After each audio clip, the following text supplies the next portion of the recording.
Okay! Para po opisyal, nabuksan ng ating pong Lakbayaw Festival, hiling mo, isayaw mo kay Santo Niño.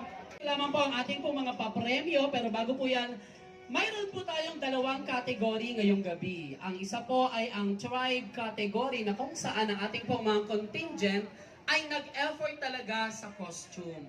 At yung isa naman po ay ang barangayan category na kung saan ang ating mga performers ay yung mga naka-t-shirt lang po. Ayan na, para po alam po ng ating mga kapwa batang tundo na nandito ngayong gabi. Ano ang mga prizes natin? Ang ating prizes para po sa ating barangayan category, ang ating second placer ay mag-uwi po ng 20,000 pesos. Ang ating first placer ay mag-uwi naman po ng 30,000 pesos. At ang ating tatanghaling champion para po sa ating barangayan category ay mag-uwi ng 50,000 pesos. At para naman po sa ating tribe category, our second placer will receive 50,000 pesos. First placer ay mag-uwi ng 100,000 pesos.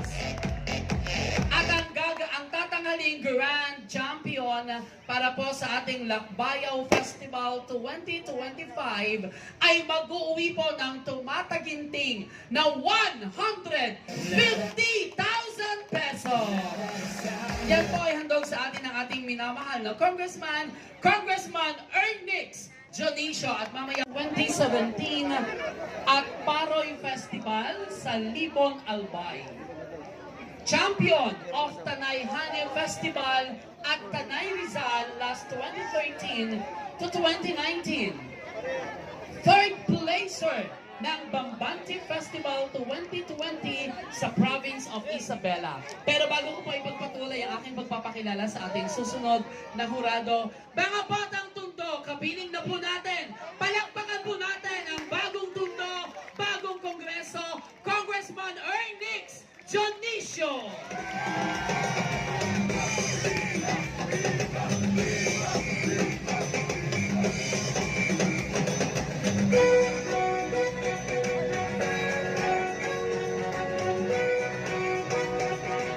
Muli pa palakpakan po natin, Congressman Ernix Dionisio.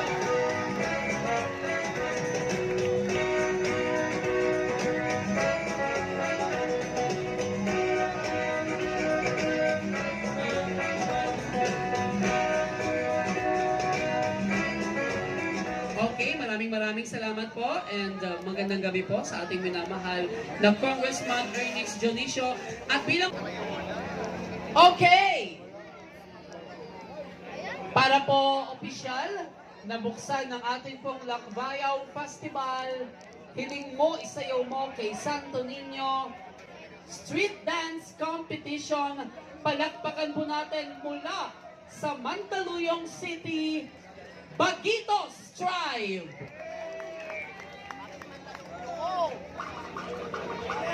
Shout out sa Filipino viewers natin. Ayan!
Bigyan po namin